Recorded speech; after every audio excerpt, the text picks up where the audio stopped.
अपराध और कहीं ना कहीं अब जो मस्जिद को उखाड़ने की भी बात की जा रही है, शुरू भी हो चुका है काम। कल से क्या इसका काम कहेंगे भी शुरू हो गया सर, और जो विरोधी थे उनके मुंह में भी अब ताला लग गया, जो उसका विरोध कर रहे थे, क्या कहेंगे इस पर? देखो, सवाल ये है कि सच्चाई हमेशा जरूर सामने आती है, कई बार उसमें समय लगता है। ये विवाद मंदिर मस्जिद का नहीं था। हमने बार बार, चाहे सरकार थी, माननीय मुख्यमंत्री थे, चाहे सबने ये बात बार बार जिक्र किया था कि एक जो है एक छोटा सा लड़ाई झगड़े का जो मामला था बहुत आगे बढ़ाया गया, और उसके बाद ये जो है अनऑथोराइज कंस्ट्रक्शन का मामला था, जिसको जानबूझकर इस तरह से प्रेजेंट करने की कोशिश हुई कुछ लोगों द्वारा। अब वो आप समझे कि देश में जब भी चुनाव आता है तो ऐसी उनकी मजबूरियां हो जाती हैं, रंग करने की कोशिश हुई। लेकिन मैं बहुत इस बात को लेके खुशी हूँ कि जिस प्रकार से आज पूरे देश के लिए हिमाचल प्रदेश ने आईना दिखाया। हमारे जो मुस्लिम समुदाय के जो लोग थे हिमाचल प्रदेश में रहने वाले, आप समझे जो मस्जिद के मौलवी हैं या उनके जो अध्यक्ष हैं या वक्फ बोर्ड के जो और सदस्य थे, उन सभी लोगों ने दिया था कि हमें आप आज्ञा दें तो हम इस अनऑथोराइज स्ट्रक्चर का जितना पार्ट है हम खुद तोड़ना चाहते हैं। वो अपने आप में बहुत बड़ी एक एग्जाम्पल देश के लिए थी।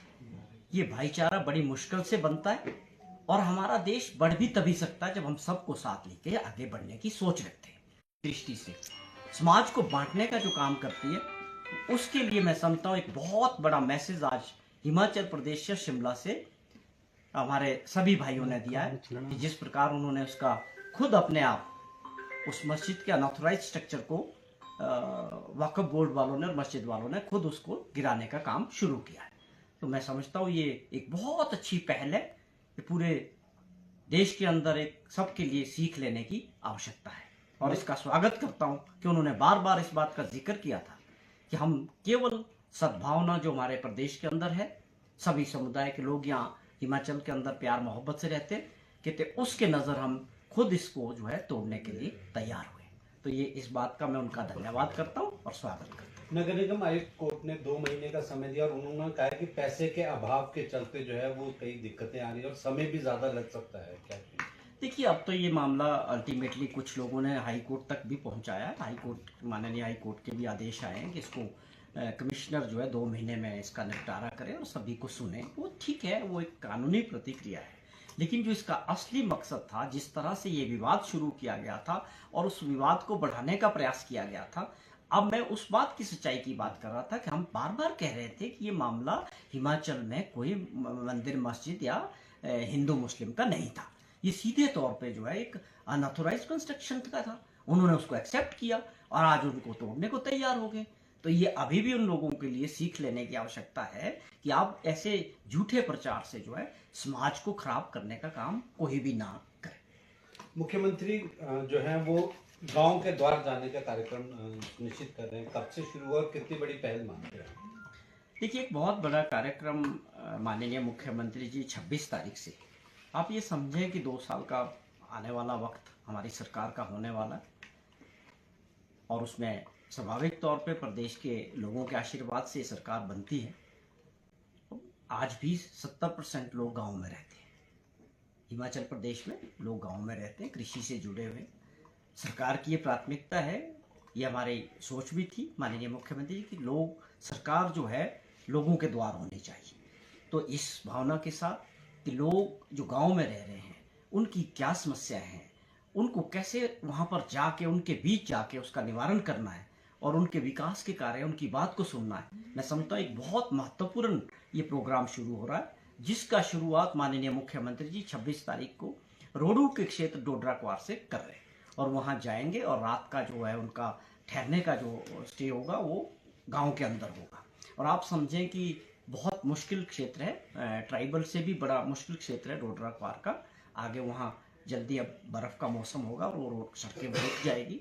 तो मुख्यमंत्री जी ने जो प्रोग्राम शुरू किया है, मैं समझता हूँ सही मायने में हमारे कैबिनेट के सभी लोग और सभी विधायक लोग इसको अनुसरण करते हुए इस प्रोग्राम को आगे बढ़ाएंगे और लोगों के बीच, गांव में जाके, उनके बीच जाके उनके समस्याओं का समाधान ढूंढेंगे सरकार, और साथ में ऑफिसर्स होंगे। लोगों की बहुत सारी समस्या वहीं पर जो है ऐसा प्रयास सरकार का है कि हम उनकी समस्याओं का समाधान वहीं उनके स्थान पर करेंगे। सर नेता प्रति क्या आप वहीं सीएम उस दिन क्या वहीं रहेंगे सर कि वापस आ जाएंगे? सॉरी, सीएम वहीं रहेंगे उस दिन के वापस आ? देखिए, मुख्यमंत्री जी का आज कैबिनेट के बाद दिल्ली जाने का, वहाँ से वायनाड में हमारी राष्ट्रीय जनरल सेक्रेटरी प्रियंका गांधी जी का नॉमिनेशन है, उसमें पार्टिसिपेट करेंगे और 23 की रात को लेट नाइट दिल्ली पहुँचेंगे। उसके बाद 24 को शायद दिल्ली में ही कुछ कार्यक्रम हैं, मिलना है सरकारी, तो अभी वहाँ से आगे का प्रोग्राम आगे बनेगा। जब मुख्यमंत्री दिल्ली जाते हैं तो कई मंत्रालयों से, कई अफसरों से बातचीत करके प्रदेश के हित के मुद्दों को आगे बढ़ाने का हमेशा प्रयास रहता है। तो ये बाकी 26 का ऑलरेडी प्रोग्राम बन चुका है जाने का। सर पिछले सीएम स्टे करेंगे वहां या फिर वापस आएंगे जो गांव के द्वार कार्यक्रम है? बिल्कुल वहाँ नाइट स्टे कर रहे हैं और पूरा उसके लेके यही एक मकसद है कि लोगों को भी गांव के अंदर भी एक फील होना चाहिए कि सरकार उन्होंने बनाई है, सरकार जनता की है और सरकार ने काम जनता के लिए करना है। जब हम ये कहते हैं कि 70% लोग हमारी आबादी के गांव में रहते हैं, तो ये हमारी सोच थी।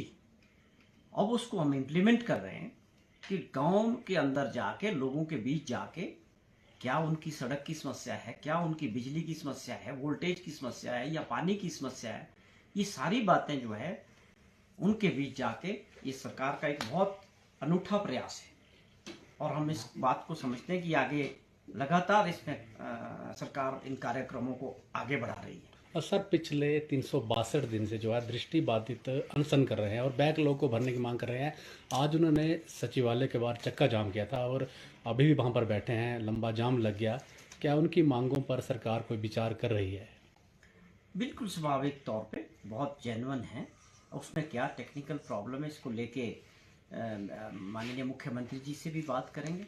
और आप देखें कि हमारी सरकार ने और माननीय मुख्यमंत्री जी ने सरकारी कर्मचारियों को या पेंशनर्स को कि अभी ये बड़े फैसले लिए कि आप दिवाली के टाइम इस महीने की जो पे है वो 28 तारीख को सबको, बोर्ड्स, कॉरपोरेशंस, डिपार्टमेंट्स, आप समझें कि जो सेवाएं एडॉक पे हैं या आउटसोर्स पे हैं, ये आदेश माननीय मुख्यमंत्री जी ने किए कि त्यौहार है, सबको जो है इस बार सैलरी 28 तारीख को मिलनी चाहिए और 4% डीए दे के इनके त्यौहार, उसको भी हमारी सरकार ने पूरा किया, जिसमें आप ये समझें सरकारी कर्मचारी और पेंशनर का तकरीबन 600 करोड़ रुपए का तो केवल 4% का ही ड्यू बनेगा जो सरकार पे बोझ पड़ेगा।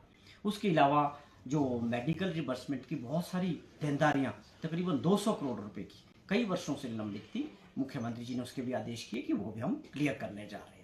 आप समझें कि ट्रांसपोर्ट के अंदर एचआरटीसी में 50 करोड़ से ऊपर लोगों को, जो हमारे वहाँ के ड्राइवर थे, कंडक्टर थे, उनका ओवर टाइम 6 वर्षों से नहीं मिला था।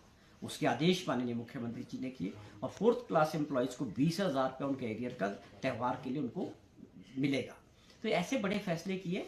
इनका भी जो मुद्दा है, मैं समझता हूँ इसमें बहुत जल्दी इसको सरकार जो है सुलझाने का प्रयास करेगी। नरेश जी, जहां केंद्र सरकार की बात करें तो वो एक राष्ट्रीय चुनाव की बात कर रहे हैं और हाल ही में जो अगर चुनावों की बात की जाए तो 2 हो चुके हैं, 3 चुनाव और होंगे, वो एक साथ नहीं हो पा रहे, तो किस तरह का रोड मैप लगता है आपको?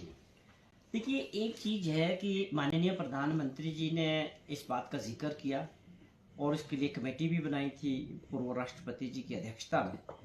उन्होंने अपनी रिपोर्ट भी सौंपी है कि भाई वो चाहते हैं कि देश में एक चुनाव हो पूरे देश के अंदर। पर देखिए, बात सवाल ये है कि अभी रिसेंटली आप देखें हरियाणा विधानसभा का चुनाव, जम्मू कश्मीर का चुनाव और साथ में अब दोबारा से 15 दिन के बाद नोटिफिकेशन हो रहे महाराष्ट्र का चुनाव, झारखंड का चुनाव और दिल्ली का फिर अगले महीने। अब आप बात करते हो 1 नेशन 1 चुनाव और आपका रोड मैप ये है उसका। अमूमन क्या होता था कि जब भी राज्यों के चुनाव होते थे 6 महीने के अंदर, अगर किसी भी स्टेट का चुनाव होगा तो इलेक्शन कमीशन उन चुनाव को क्लब कर देता था। सोच क्या थी कि ये देश के अंदर एक समय में क्लबिंग करके इन राज्यों के चुनाव कराए जाए। और इस बार जो बात कर रहे हैं कि एक चुनाव होना चाहिए देश में, उन्होंने क्या मॉडल दिया, हर 2 महीने में, हर महीने में चुनाव, जबकि हमारे हिसाब से ये सारे क्लबिंग करके एक वक्त में चुनाव होना चाहिए था। दूसरी बात है कि अब ये इलेक्शन कमीशन को फैसला लेना चाहिए, लेकिन लोकतंत्र में आप समझें कि जो संस्थाएं हैं, इंस्टीट्यूशंस है, वही लोकतंत्र की ताकत है। लोकतंत्र तो सीधे तौर पे इंस्टीट्यूशंस पे टिका हुआ है। अगर आप उनको रबर स्टंप बना दोगे तो ये तो एक बड़ा प्रश्न चिन्ह हो जाता है कि आप किस तरह की बात कर रहे हैं। इसमें बड़ी साफ कंट्राडिक्शन सरकार की दिख रही है। हमसे जुड़े रहने के लिए हमारे YouTube चैनल को सब्सक्राइब करें और नई वीडियो की नोटिफिकेशन के लिए बेल आइकॉन को दबाएं। अगर आप ये वीडियो Facebook पर देख रहे हैं तो लाइक जरूर करें और ज्यादा से ज्यादा शेयर करें। इसी तरह के और भी अपडेट्स के लिए फॉलो करें हमारा Instagram पेज himachal.ke।